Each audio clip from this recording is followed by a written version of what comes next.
Welcome back, this is Brian. Well, since my last video on Gary Johnson, he's done a number on his candidacy. He's really made a mess out of it. I know one of my friends, he's still supporting Gary Johnson, and he thought that the bad media attention would work in his favor like it has for Trump. But the thing is with Trump, when he gets bad media attention, he can take it and spin it into more attention. Plus, Trump's entertaining. He's kind of fun to listen to. It's just Gary Johnson's just boring, and when he tries to explain things, you just kind of want to go to sleep. He's just a boring guy. He's been contradicting himself the past week. Well, the last week of August, that is. We're into September now, but yeah. And this was the year for the Libertarians to do good. It really was, because you got two of the least most hated candidates ever, the Republican and the Democratic side. And the Libertarians, they were founded in December of 1971, and this was their chance to shine. They could have actually made it to debates, got enough attention to be real contenders. And while I don't think they would probably still get the presidency, they would have gotten enough attention to get people to know the name Libertarian and know there's other candidates, so they could run other candidates in state primaries, state houses, House and Senate for the federal side.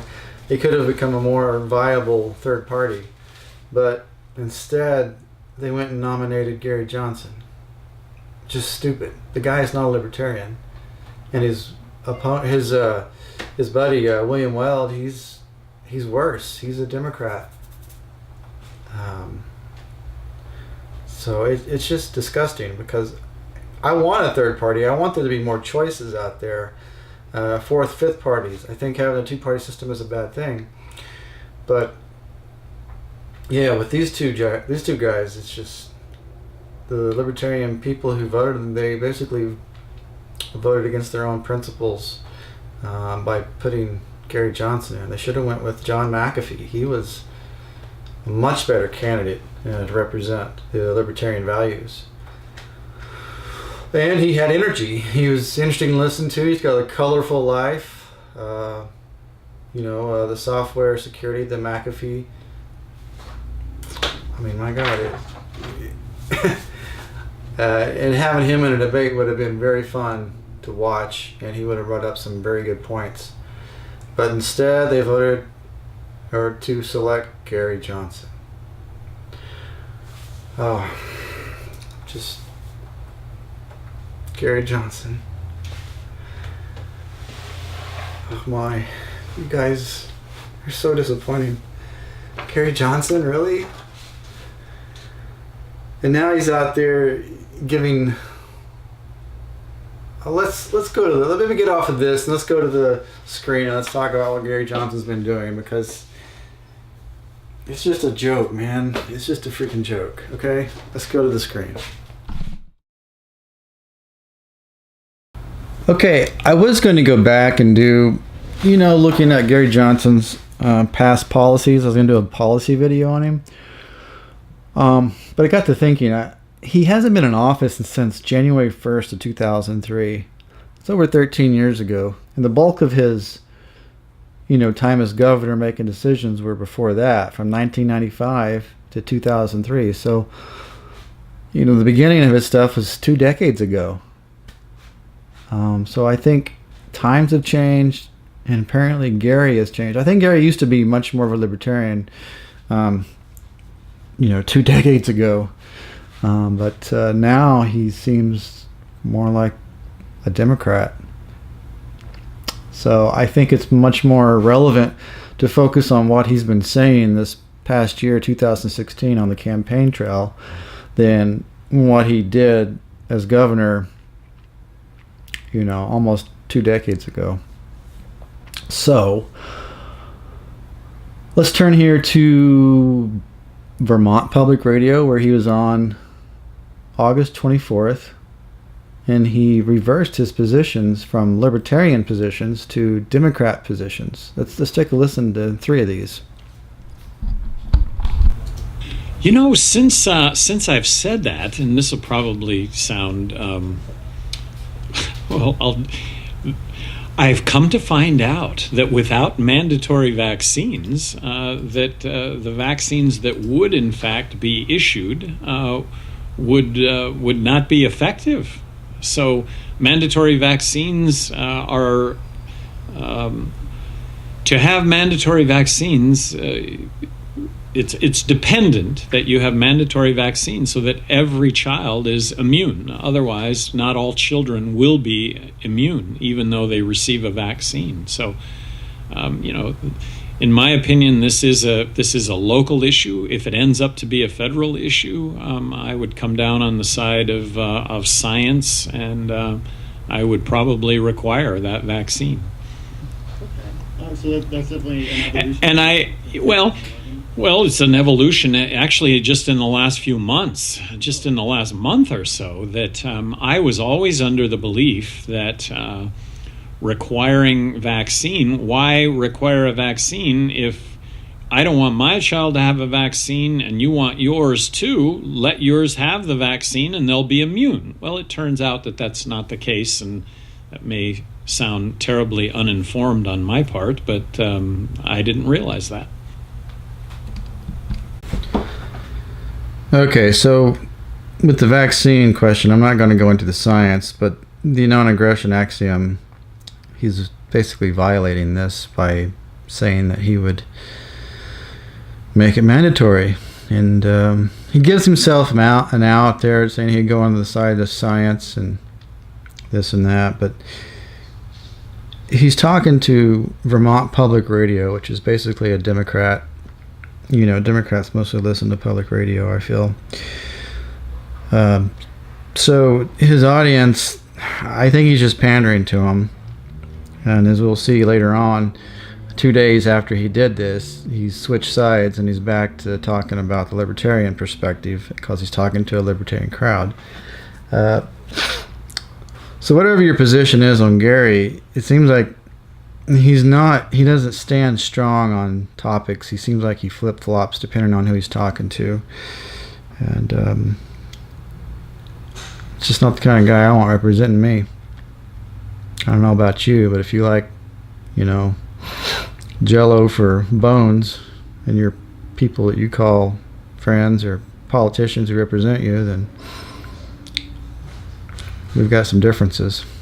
A couple of issues of late with regard to me and the campaign, and I love the campaign. I love, this is supposed to be an intellectual discussion about the issues, and I support a person's right to choose. So when it comes to vaccinations, all right, we should be able to make the decisions as to whether or not we want to vaccinate our kids or not. Now, I choose to vaccinate my kids, and you never say never. Look, in the case of zombie apocalypse taking over the United States, and that there is a vaccine for that, as President of the United States, you might find me mandating that vaccine. I just want to do this in all transparency.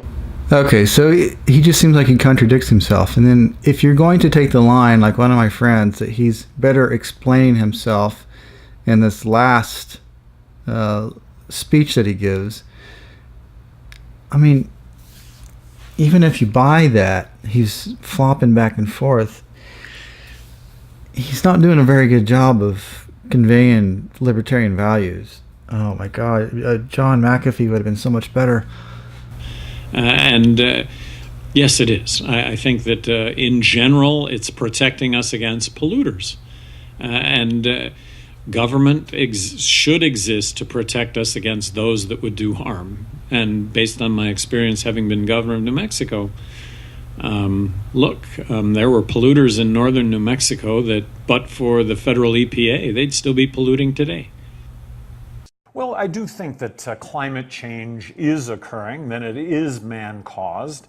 One of the proposals that I think is a very libertarian proposal, and I'm just open to this, is is taxing carbon emission. And so with regard to a carbon tax, if any of you heard me saying I support a carbon tax, look, I haven't raised a penny of taxes in my entire political career, and neither has Bill.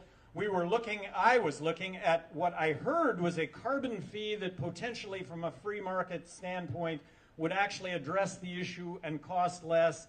I have determined that, you know what, it's a great theory, but I don't think that it can work, and I've worked my way through that, all right? And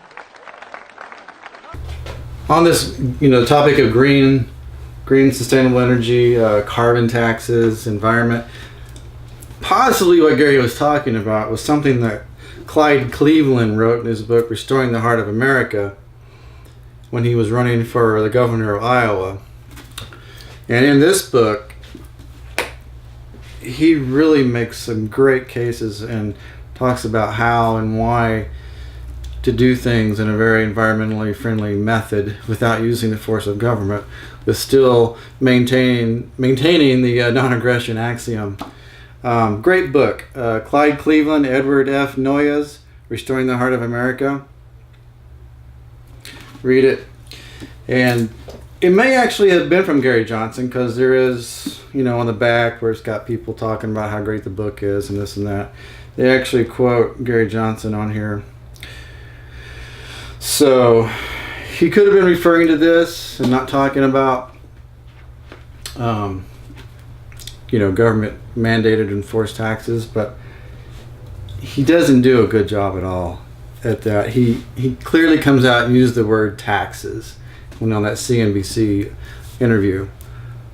So the guy's just terrible. You should have, the Libertarian Party, you're stupid. You should have never chose the guy, nominated him to represent you. And this was the year you could have really done something. If you had just, John McAfee would have been awesome.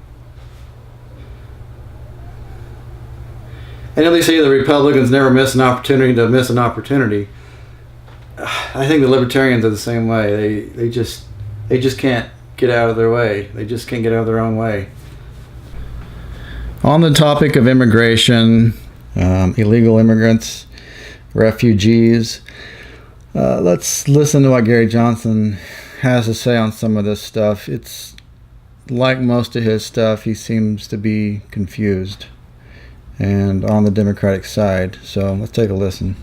There should be a balance between local communities. If local communities don't want to accept refugees, it seems to me, and this is states and local issues, that they shouldn't have to do that. I think there would be plenty of welcoming communities. So really, cooperation, communication, really all the things that should exist for good government. Millions of adult illegal immigrants who are here in the country. Undocumented, by the way. If you use the term illegal immigrants, that is very incendiary to our Hispanic population here in this country. Why is that? It just is. It just is. Just so that you know.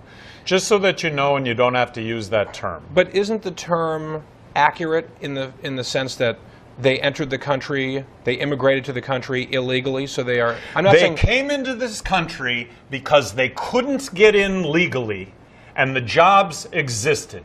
And you or I would have done the same thing. And we're talking about now coming from New Mexico, a population with 48% Hispanic. How's the crackdown on 11 million undocumented workers going to work out? It's going to be dragging people from their homes. That's how it's going to work out. It's going to be checking your papers house to house. And I got to tell you, what Donald Trump is saying regarding immigration could not be more incendiary. It is insulting to me coming from New Mexico. Isn't it, though, unfair to compare, let's say, everything that Donald Trump's saying to simply using the term illegal immigrant? I mean, if I were undocumented. Well, he seems to get really ticked off about the illegal immigration. He wants to try to dictate what words you use. I was actually astonished on that one. I would have never expected him to get triggered, as they like to say, over the phrase illegal alien.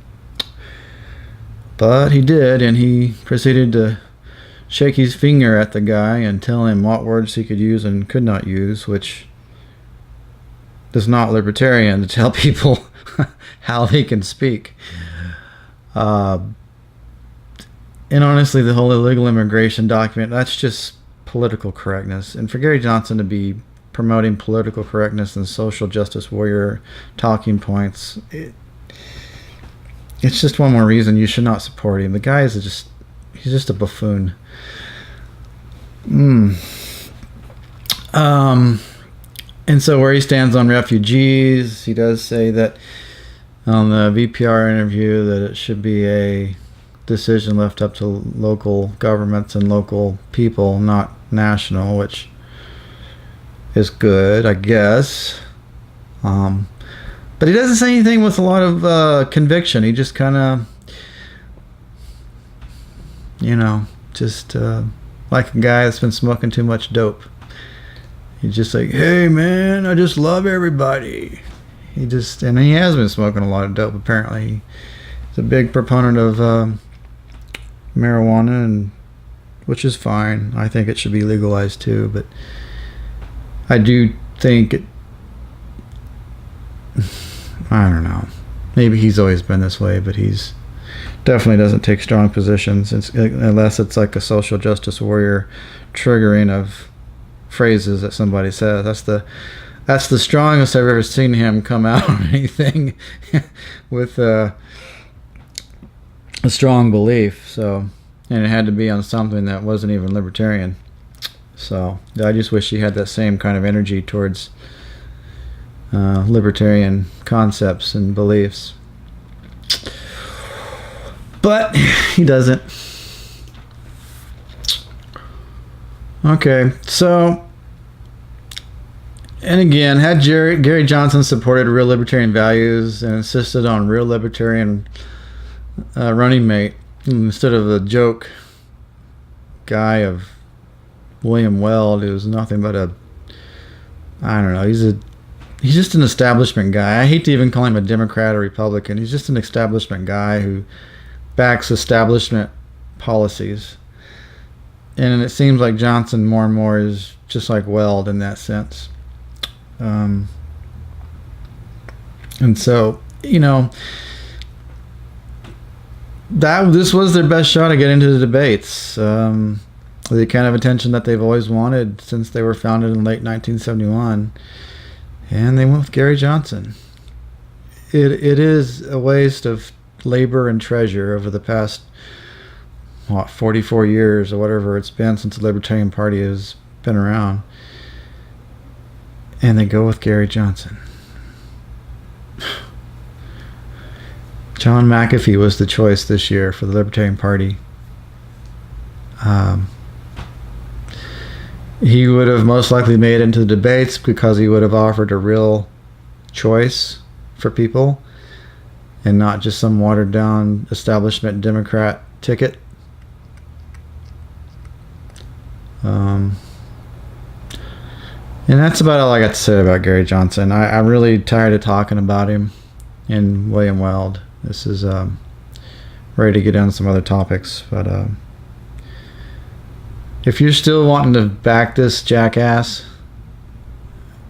I have to say, I'm not going to say you're stupid, but I think that decision you're making is very ill-informed, and you're more concerned with just getting a third party, not about the principles of the third party. And it is a stupid choice, but I'm going to stop short of calling you stupid because we've all made stupid choices. Everybody has. So, and I know I'll continue to make stupid choices, but on this topic here, it's just stupid to vote for this guy. He's not a libertarian, and he doesn't back. And when he does try to say things that are libertarian, he just doesn't have any convictions about it. He's just boring and he's just like fucking snot on your hands that you're trying to get it off, you're rubbing under your seat. That's Gary Johnson. Just dried snot on your hands. Get rid of him. Don't vote for him. just stay home. If you can't vote for Trump, just stay home, because we've got this year, you know, the Libertarians and the Republicans. The Republican Party had been taken over by establishment basically since Bush the first. And I might have covered this in other videos, but I just want to say it one more time. It seems like the nationalists, the populists, the libertarian-minded people, the working people of the country have been desperate to try to take back a party away from the establishment. And it's been done in either using a third party like the Constitution Party or the Libertarian Party, or to try work within the Republican Party to take it back. And this year we finally got rid of the establishment people out of the Republican Party, and we got Trump in there, who is not an establishment guy.